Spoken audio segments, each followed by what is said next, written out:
A magia do Natal, meus amigos. Não adianta você tentar, como eu vejo alguns amigos espíritas fazerem. É Jesus que nasceu em 25 de dezembro. Não é Papai Noel.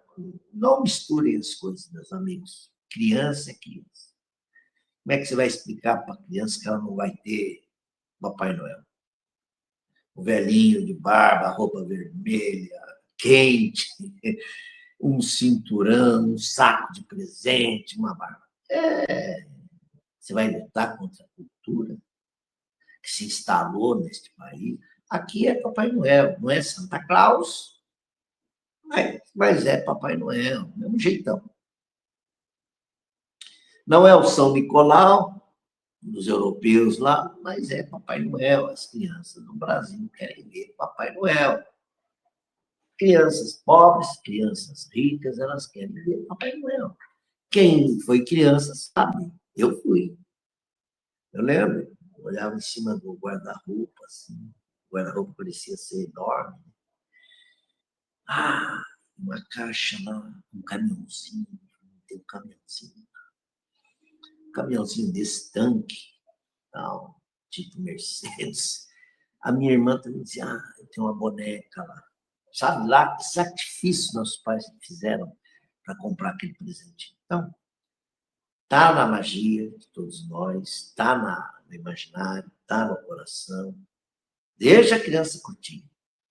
Agora, é muito nobre, é muito louvável o que eu vejo as pessoas fazerem aí. Dar presente para a criança pobre. Vestir-se de Papai Noel e distribuir presentes lá na periferia,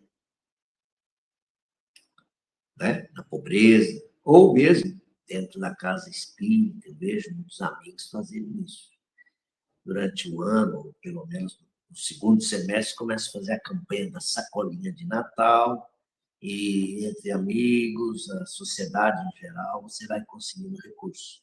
Tem gente que fala, eu vou apadrinhar essa criança aqui, ó, na lista lá, eu vou apadrinhar. Então, ele monta um kit com os gêneros básicos, uns itens básicos, que é uma troquinha de roupa, uma sandália, no caso de uma menina, vai uma roupa especial para ela, roupa adequada, que ela precisa, uma blusinha, se for o caso de um adolescente, pode até incluir outras peças íntimas. E é assim, o menino você inclui lá uma bola, a roupa do Batman, a menina você coloca lá uma lousa digital para ela escrever e apagar. Hoje os presentes são tão sofisticados, né? Uma bola, você pode pôr também, sei lá, e uma guloseima. Então, é assim que eu vi a entidade aqui da minha região, onde eu participo e contribuo de alguma maneira na área doutrinária, e eu vi que eles arrecadaram mais de 1.000 sacolinhas. Sacolinhas altas, um saquinho considerável, muita coisa. E fizeram a entrega em 2 fins de semana sucessivos. Parte foi feita na própria região rural, na periferia da cidade, outra parte foi entregue ali mesmo na entidade, com um cenário bonito, Papai Noel atrás, um fundo especial, em 3 dimensões, né, que dá um efeito bom nas fotos. E ele tem a poltroninha do Papai Noel, e ele foi entregar os presentes para as famílias carentes, palavra que a gente não usa muito mais, mas em condição, em situação de vulnerabilidade social. Então, eu vi as famílias entrando, eu fiquei lá registrando, ajudando a entregar lá picolé na saída, tal, fotografando, e vi o Papai Noel com muito boa vontade, abraçando as crianças, dando seu carinho. Ele fez mais do que o Papai Noel faz, ele fez o que ele, humano, porque ali dentro tinha uma pessoa, o que ele sentia também. Abraçou a criança, sentou no colo, perguntou o nome, deu uma balinha, tá, bateu a foto, e alguém atrás dizia, viva o Natal, ho, ho, ho. Nós tínhamos uma amiga nossa que tem um vozeirão, né? Assim, bem retumbante, ela é do teatro, então ela falava, muita alegria, muita paz. E o Papai Noel ocupava a garganta dele. Eu, observando, eu falei, engraçado. Olha essa família, são 6, 7, tinha desde adolescente até o caçulinha lá de 1 ano e pouco, e a mãe ainda grávida. Eu virei para uma colega nossa e disse, a reencarnação está garantida. Ela não entendeu na hora. O que eu queria dizer é que a regeneração do planeta não pode seguir avante sem passar pela reencarnação. Como é que você quer que mude essa geração de hoje, se não houver o processo de ir e vir das reencarnações? E se as mulheres se negarem a ter filhos, e os homens se negarem à paternidade, como eu vejo muitos, que já está se casando, já está fazendo a vasectomia, a cirurgia que impede dele procriar. E as mulheres usando todos os tipos de preservativos, etc., outros meios, pílula, bem, evita. Agora, lá na periferia, vou falar assim, mas sem nenhum descaso para os nossos irmãos que moram nas regiões periféricas, lá a mulher nem sabe como foi. Ai, tá tudo bem, uma bela curtida lá, de repente, até meio que viajando com umas drogas na cabeça lá. Engravidou. O marido talvez nem more mais com ela, já saiu, já está em outra, e ela está lá com o filho na barriga. Ora, Deus se serve de todas essas, uma palavra feia que eu vou usar aqui, idiosincrasias, dessas injunções do nosso planeta em prova, e lá embarca um, embarca mais um, embarca mais um, que são espíritos que precisam reencarnar, que aqui é um planeta de expiações, mas também vem aqueles que vêm para melhorar o planeta. Aí já é prova com gostinho de missão, um pouquinho de missão, missão com ele, minúsculo ainda. Mas ele vem para somar, para contribuir. Então, são aquelas crianças que logo cedo você fala, nossa, essa criança, ela tem algo mais, é um espírito já vivido, preparado moralmente. Então, se ele nasce num lar humilde, ele poderá, então, ali, melhorar a vida daquela família, que ele vai tecer, ele vai brilhar, que é um espírito com conteúdo, ele vai modificar a paisagem ao seu redor. Ou ele vai se formar, se instruir pelos próprios recursos, como autodidata, ele vai, pelo seu trabalho, vai promover a sua família para uma situação social melhor, ele vai promover o meio em que ele se encontra, ele vai fazer diferença. E isso nós vemos, que espíritos reencarnando tanto no meio social, já classe média, abastado, mas também nas classes carentes, menos favorecidas. Porque Deus tem um plano. Né? Você acha que Jesus, o seu primogênito e governador da Terra, também não tem um plano para a Terra? Tem. Vai permitindo a renovação. Enquanto uns estão reencarnando, e uns, que eu digo, alguns bilhões reencarnando para resgatar dívidas pretéritas, para melhorar-se moralmente. Há aqueles também que vêm para dar um impulso na Terra. É o que nós estamos vendo. Você deve estar observando. Nas redes sociais sempre tem uma criança que surpreende a comunidade científica, porque desenvolve uma equação lá que a ciência ainda os adultos ainda nem conseguiram resolver. Uma criança que brilha já com QI acima, embora para mim QI é apenas um teste psicotécnico que existe ali, é um espírito com um background, com bagagem. Então, você vê um pequeno garoto aí, eu acompanhei, estou acompanhando ele com alguns, ainda nem tinha um ano, ele já sentou com o pai ao piano e pôs aqueles dedinhos no teclado. É uma criança, russa, Gabriel, o nome dele é esse. Ele já está com 2, 3 anos. Assim mesmo, ele ainda consegue no piano, olha, não é teclado, é piano. Ele enfia aqueles dedinhos gordos no meio das teclas e vai.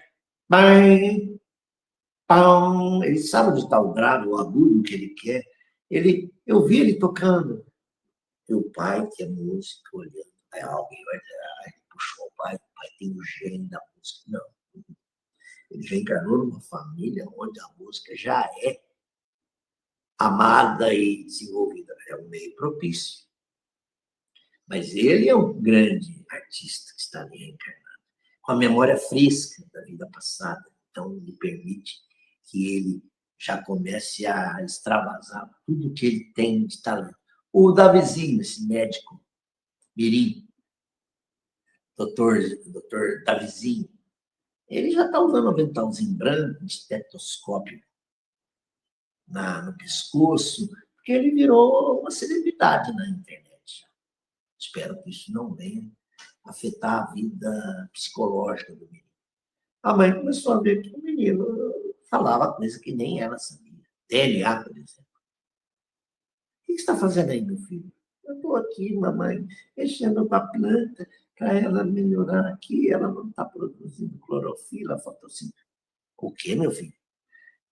Mamãe, eu quero um celular, mas para que celular, meu filho? Eu quero estudar o DNA. Estudar o DNA? O que é DNA? O DNA é o ácido desoxirribonucleico, falou o nome científico amanhã, que guarda as nossas informações genéticas, mamãe. Olha, o menino foi. A mãe, com jeitinho, foi indo, foi gravando, filmando tudo que ele fala. Hoje ele está dando aulas na internet sobre o sistema circulatório, ele fala do coração, com propriedade mesmo, usando os termos científicos. Ele está estudando todo o sistema de pulsação cardíaca, como é que funcionam as válvulas, os ventrículos, como é que funciona a válvula tricúspide, tudo. O que é uma arritmia, o que não é. Olha, esse menino está aí, né, Então, o que eu fiz essa abertura para dizer? As crianças estão chegando, elas estão trazendo uma bagagem. Às vezes, é um espírito devedor.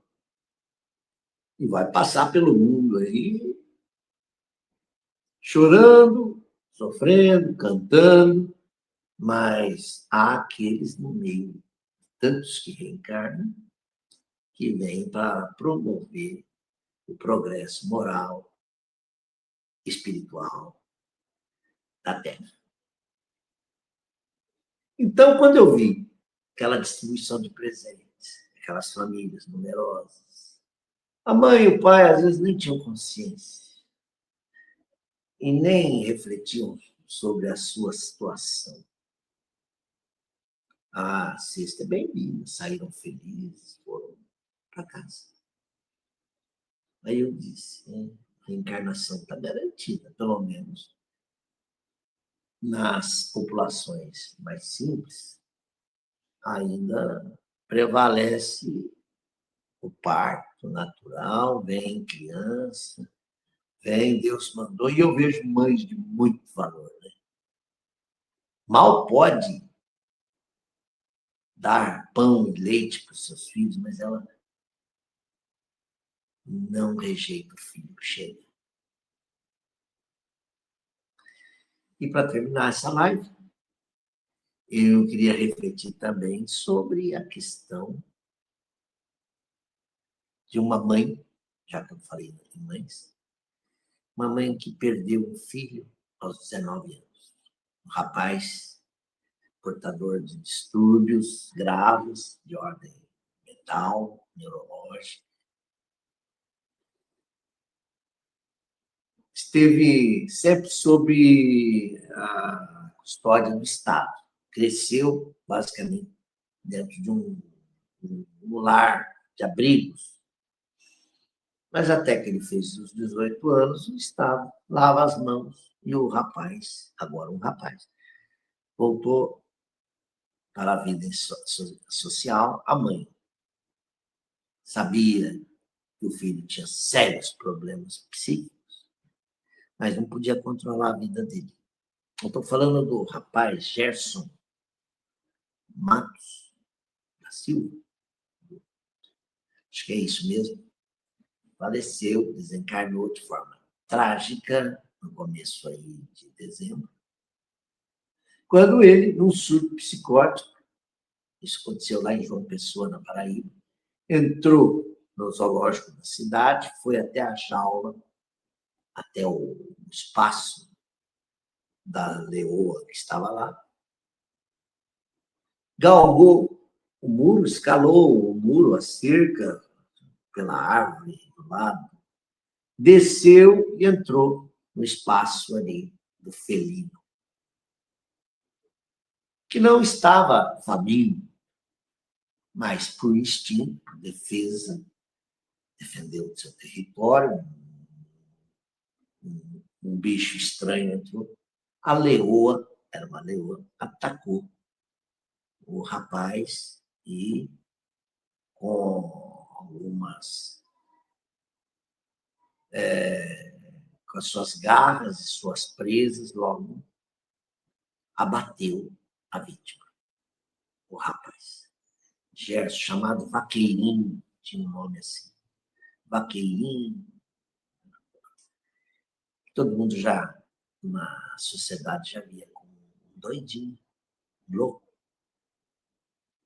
um esquizofrênico.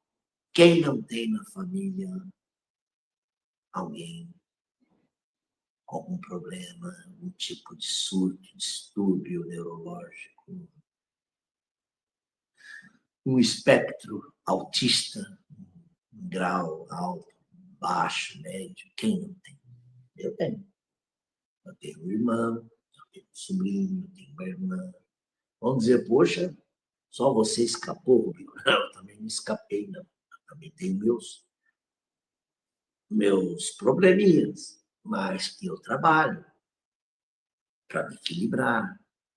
Não tomo calmante, não tomo remédio nenhum.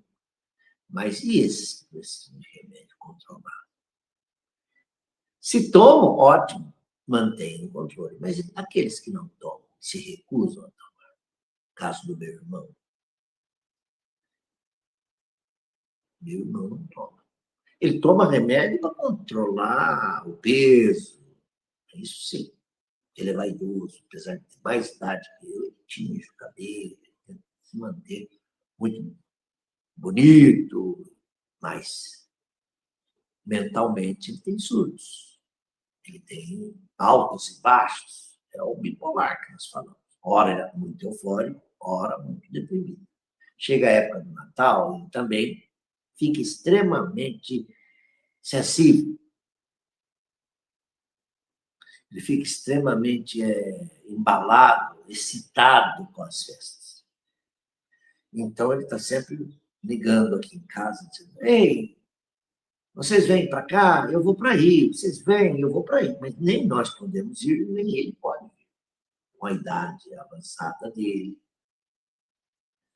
Mas ele logo explode com cólera. Muitas vezes é a ira dele. Se passa uma moto com o escapamento aberto, faz aquele barulhão de xinga, ele se descontrola. E aí eu falo: calma, meu irmão, calma, vamos cantar, pega o violão. Ele é um excelente compositor, músico não, mas dedilha o violão dele, ele chegou a fazer um ano de piano, mas ele é um grande criador, compositor, um poeta. Ele escreveu tantas lindas músicas que eu venho publicando aí no meu canal do YouTube, mas é outro canal, é o Rubens Toledo. Você pode encontrar lá as músicas dele.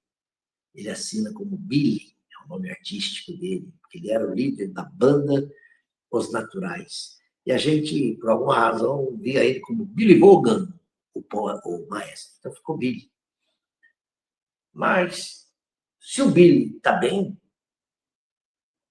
ou pelo menos sob controle, com a ajuda de Deus, em muitas preces, nós estamos vendo esses casos. Né? O caso do Vaqueirinho, teve um surto, ele queria ser um adestrador de animais, sei lá. Eu vi recentemente a história dele aí, que uma profissional do Conselho Tutelar revelou a cartinha que ele tinha escrito para Papai Noel. Eu me emocionei com a história. Aí a minha irmã, que trabalha com abrigo de crianças que saem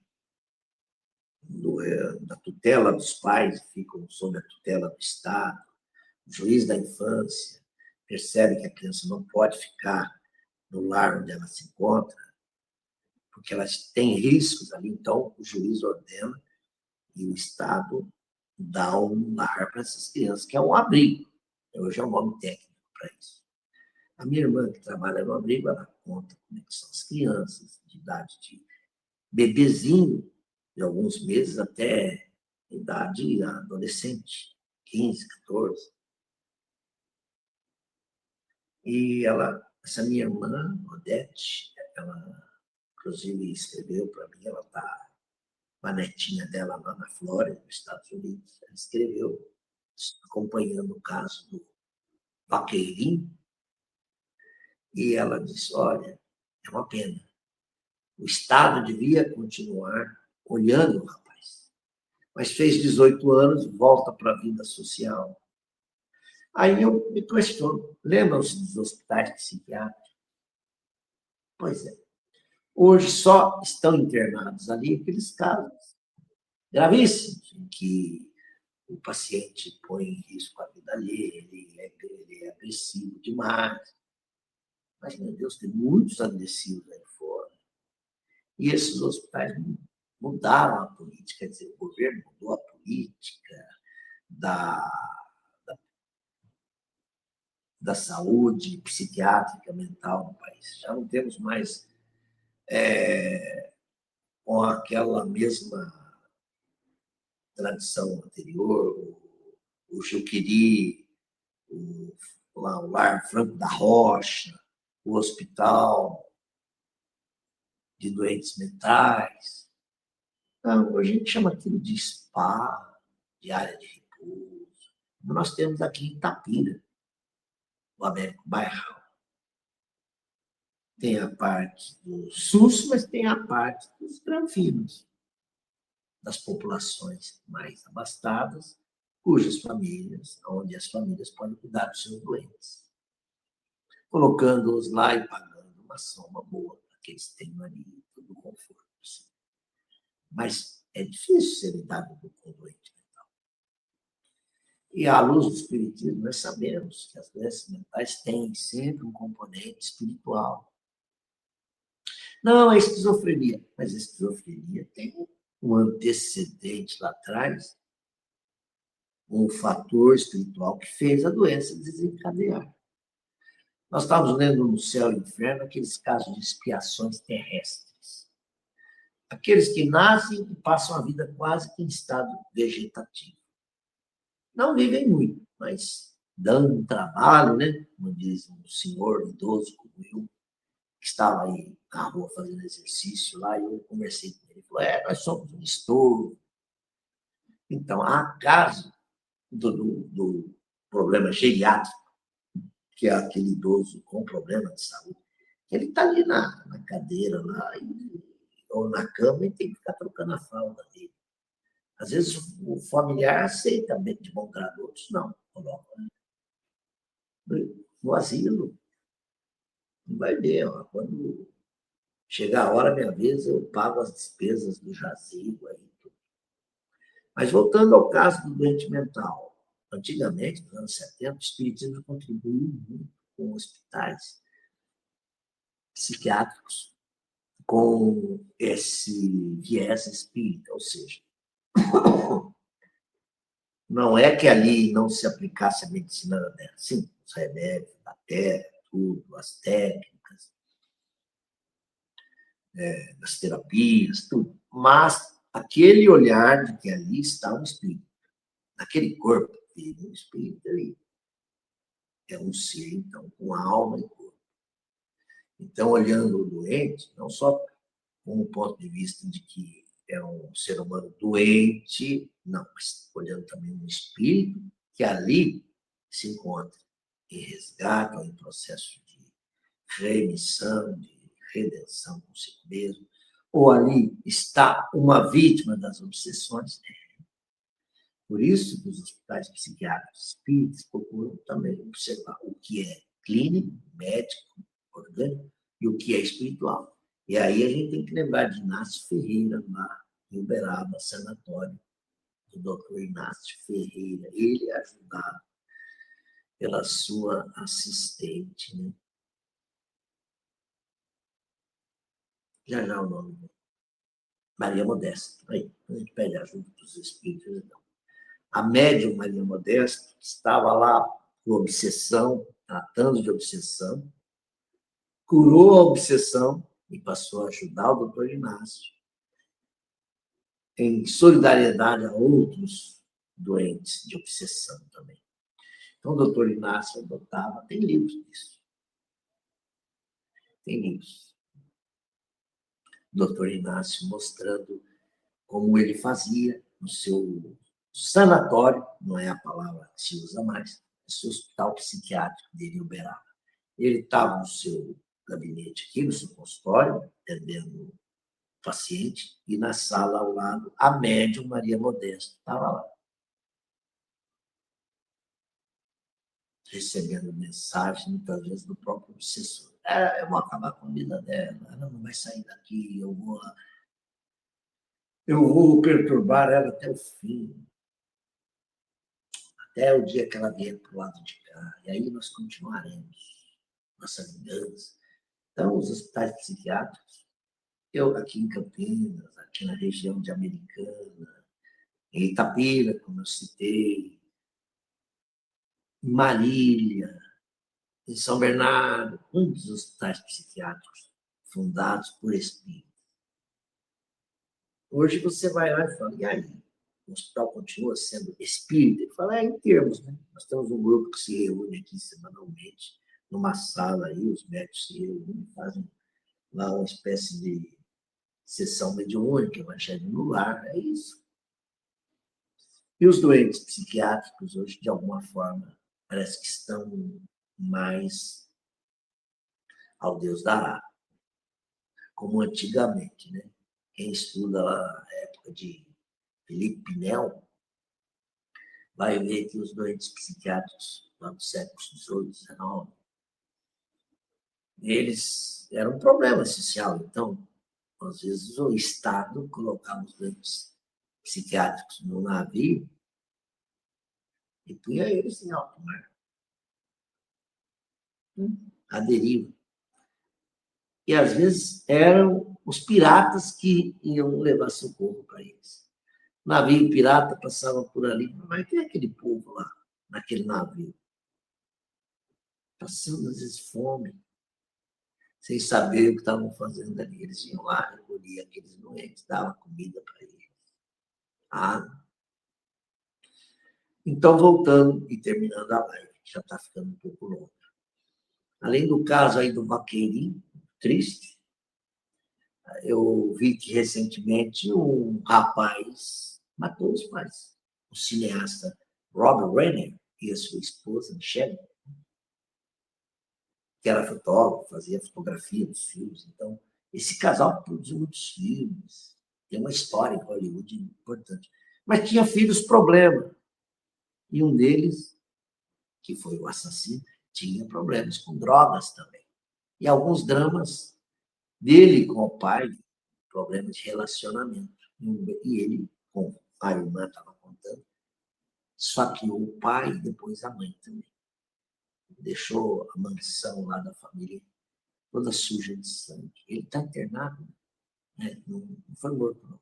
Diferente do caso que nós vimos na Austrália, por motivos lá, preconceito religioso, etc., o rapaz com uma grande arma de alto alcance passou a disparar nas pessoas da comunidade hebraica que estava ali na praia fazendo um culto hebraico, um culto da religião judaica.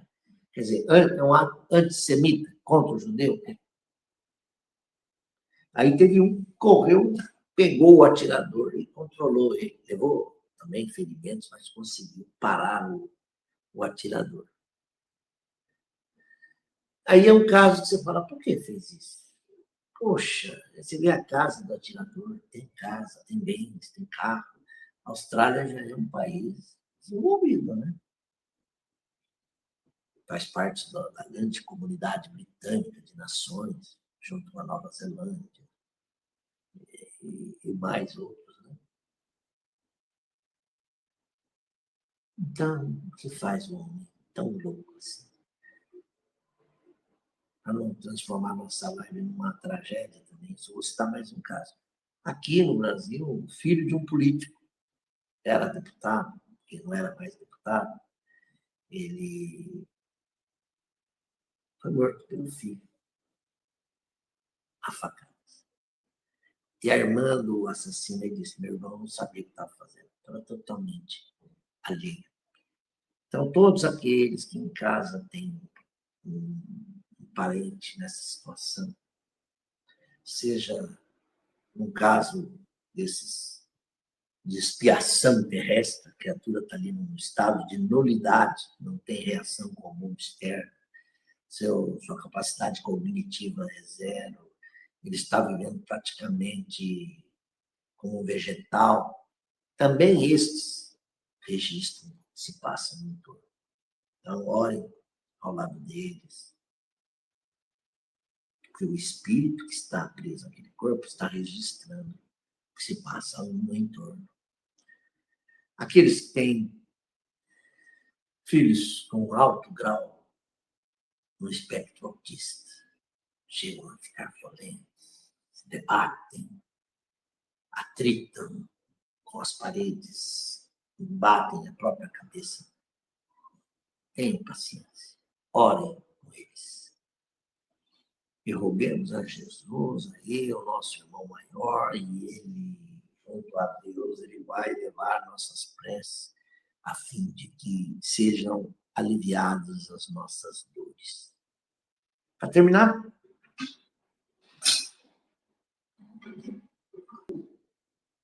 tchau, se eu não te ver, Feliz Natal. Mas se eu te ver, nós já vamos fazer outra live. Preparando você para 2026. Até lá. Tchau.